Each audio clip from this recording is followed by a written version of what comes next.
Hello दोस्तों, Numan cinema में आपका फिर से स्वागत है। आज मैं आपको एक ऐसे आदमी की कहानी सुनाने जा रहा हूँ जो अपनी पत्नी के प्रति बहुत लॉयल होता है और अपने बच्चों से बहुत प्यार करता है। लेकिन एक दिन ऐसा आता है जब दो लड़कियाँ इस आदमी के घर आती हैं। फिर क्या क्या होता है, बिना देरी के कहानी स्टार्ट करते हैं। कहानी की शुरुआत होती है इवान और कैरन से, जो कि अपने बच्चों के साथ खुशी खुशी रह रहे हैं। कैरन एक आर्ट गैलरी में काम करती है। ये आलीशान घर कैरन की ही देन है। वहीं दूसरी तरफ इवान एक आर्किटेक्ट है जिसकी जॉब अभी कैरन से अच्छी नहीं है। एक दिन इवान और कैरन रोड ट्रिप प्लान करते हैं, लेकिन लास्ट मोमेंट पर इवान को काम आ जाता है जिसके कारण उसे घर ही रहना पड़ता है। कैरन और बच्चे रोड ट्रिप पर चले जाते हैं।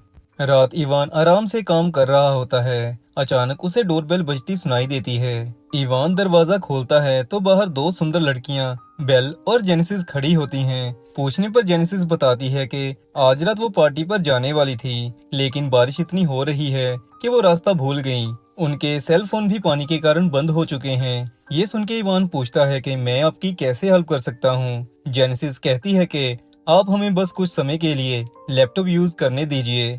हम किसी नॉन को फेसबुक पर मैसेज करके यहाँ से उसके साथ चली जाएंगी। इवान को लड़कियां सीधी सादी लगती हैं। वो मान जाता है। इवान उन्हें घर के अंदर बुला लेता है। दोनों गीली हुई होती हैं, जिसके कारण इवान उन्हें टॉवल भी देता है। फिर जेनेसिस इवान का टैब यूज करती है, लेकिन वो इवान को कहती है कि मेरे सारे फ्रेंड्स पार्टी में हैं, कोई इतनी बारिश में आ नहीं पाएगा। ये सुन के इवान कहता है कि मैं तुम दोनों के लिए उबर बुक कर देता हूँ। फिर इवान उबर बुक करता है, लेकिन उबर के यहाँ आने में 45 मिनट का टाइम होता है। इतना टाइम सुन के जेनेसिस और बेल इवान से रिक्वेस्ट करती हैं कि क्या वो इवान का बाथरूम यूज कर सकती हैं। इवान मना नहीं करता।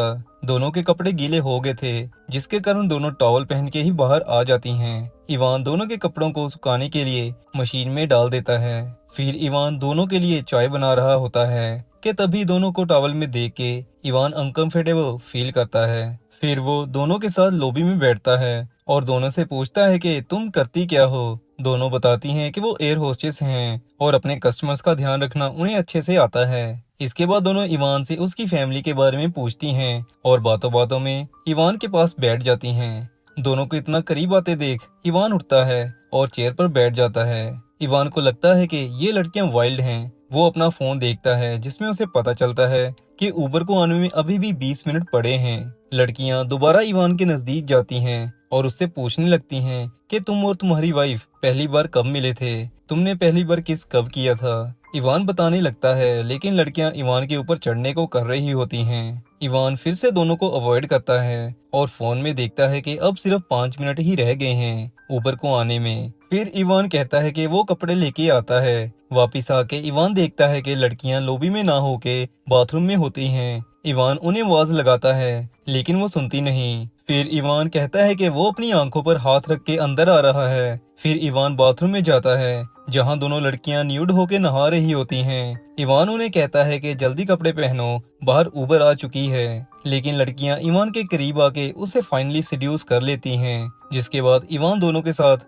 बाथरूम में इंटीमेट होता है और बाद में बेडरूम में भी इंटीमेट होता है। सुबह होती है। इवान देखता है कि वो बेड पर अकेला है। उसे लगता है कि शायद दोनों लड़कियां वापस चली गई हैं। लेकिन जब इवान रसोई में जाता है तो देखता है कि दोनों लड़कियों ने पागलों की तरह रसोई खराब कर दी है। इवान दोनों को कुछ कहे इससे पहले उसे कैरन का फोन आ जाता है। इवान कैरन को कुछ भी नहीं बताता, बताएगा भी क्यों, कैरन ने उसे गलत ही समझना था।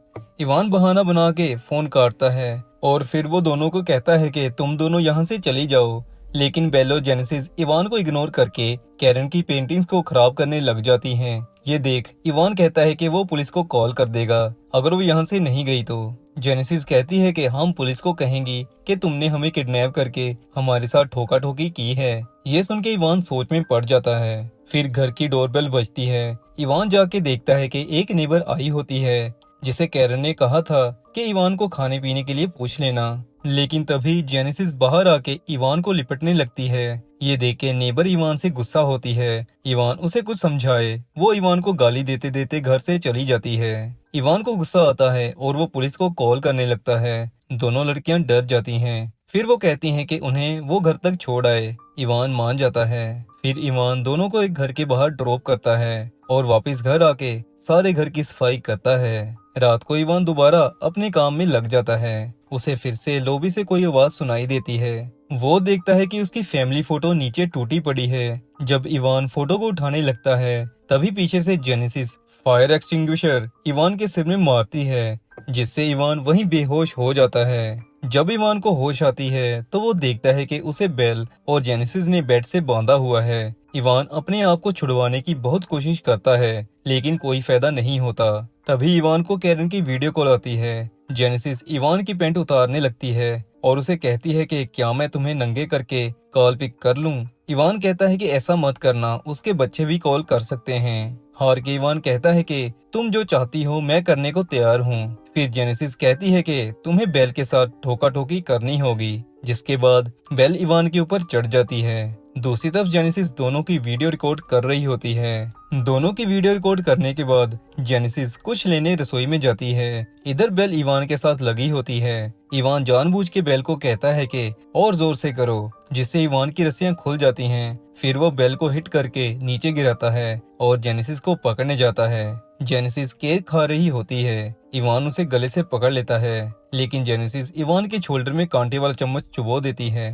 दर्द के कारण इवान फिर से बेहोश हो जाता है। फिर दोनों इवान को कुर्सी पर अच्छी तरह बांध देती हैं और उसके साथ गेम खेलने लगती हैं। तभी डोरबेल बजती है। दरवाजे पर कैरन का कोलीग लुइस आया होता है। इवान को एक कमरे में बंद करके जेनेसिस दरवाजा खोलती है और लुइस को कहती है कि घर में चूहा आ गया था, इवान उसे पकड़ने गया है, अगर तुम अंदर आना चाहते हो तो आ सकते हो। लुइस पूछता है कि तुम कौन हो। जेनेसिस बताती है कि वो इवान की कजन है। फिर बेल भी लुइस से मिलती है। इसके बाद लुइस देखता है कि कैरन की आर्ट को किसी ने बुरे तरीके से खराब कर दिया है। ये देख के लुइस गुस्से से पागल हो जाता है। वो पूछता है कि ये किसने किया। जेनेसिस कहती है कि हमें नहीं पता, लेकिन लुइस दोनों को कहता है कि तुम दोनों अपनी जगह से हिलना मत, मैं पुलिस को कॉल करने लगा हूँ। लुइस को फिर अचानक आवाज आती है। वो देखता है कि इवान को कमरे में बांधा हुआ है। लुइस जल्दी इवान को खोलने लगता है, लेकिन उसे तभी टूटने की आवाज आती है। जेनेसिस और बेल कैरन की आर्ट को तोड़ रही होती हैं।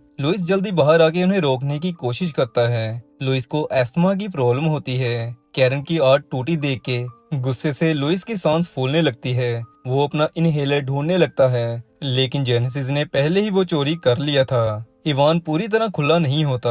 वो कहता है कि लुइस को इनहेलर दे दो, नहीं तो वो मारा जाएगा। लेकिन दोनों लड़कियां लुइस को देख के पागलों की तरह हंस रही होती हैं, जिससे इवान समझ जाता है कि ये लड़कियां नॉर्मल नहीं, साइको हैं। फिर थोड़ी ही देर में लुइस ऑक्सीजन की कमी के कारण मर जाता है। दोनों को कोई फर्क नहीं पड़ रहा होता, वो बस हंसे जा रही होती हैं। फिर दोनों लुइस को अच्छी तरह बांध के उसकी बॉडी को उसी की वैन में रख देती हैं। फिर वो लुइस और इवान के फोन से क्रॉस मैसेजेस करती हैं, जिससे लगे कि इवान ने लुइस का कैरन के साथ अफेयर पकड़ लिया था, जिसके कारण दोनों में लड़ाई हुई और इवान ने लुइस को मार डाला। इसके बाद घर के लॉन में दोनों एक बड़ा सा गड्ढा खोदती हैं। उधर इवान अभी भी कुर्सी से बंधा होता है, लेकिन वो किसी तरह आईपैड तक पहुंचता है और कैरन को कॉल करने लगता है। लेकिन तभी वहां जेनेसिस आ जाती है। कॉल करता देख जेनेसिस को और ज्यादा गुस्सा आता है, जिसके बाद जेनेसिस और बेल पूरे घर में तोड़फोड़ करना शुरू करती हैं और कैरन की सारी आर्ट को खराब कर देती हैं।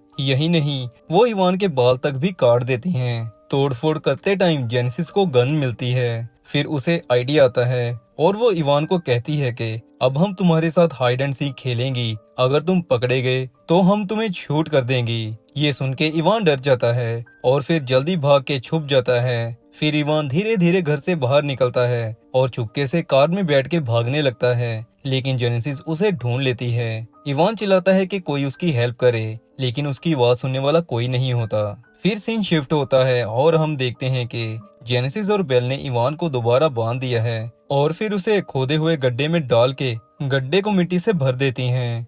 इवान का सिर्फ सिर ही बाहर होता है। यहाँ जेनेसिस इवान को बताती है कि हम तुम्हें कभी भी मारना नहीं चाहती थी, हम तो सिर्फ तुम्हारे साथ गेम खेल रही थी, जिसमें हमें बहुत मजा आ रहा था। फिर बेल इवान को वीडियो दिखाती है जो कि जेनेसिस ने रिकॉर्ड की थी, जिसमें इवान बेल के साथ ठोका ठोकी कर रहा था। उन्होंने ये वीडियो इवान की फेसबुक से पोस्ट कर डाली थी। इसके बाद दोनों इवान को कहती हैं कि अब हमें अगला शिकार ढूंढना है और फिर दोनों वहां से चली जाती हैं। इधर मिट्टी में दफन हुआ इवान बड़ी मुश्किल से अपना हाथ बाहर निकालता है और वीडियो को डिलीट करने की कोशिश करता है, लेकिन गलती से उससे वीडियो डिलीट ना होके लाइक हो जाती है। थोड़ी ही देर में कैरन बच्चों के साथ रोड ट्रिप से वापस आ जाती है। घर एंटर होते ही घर की ऐसी हालत देख के बच्चे कहते हैं कि लगता है पापा ने धमाकेदार पार्टी की है। और ऐसे दोस्तों मूवी समाप्त हो जाती है। मूवी एक्सप्लेनेशन अगर अच्छा लगा हो तो चैनल सब्सक्राइब जरूर करिएगा।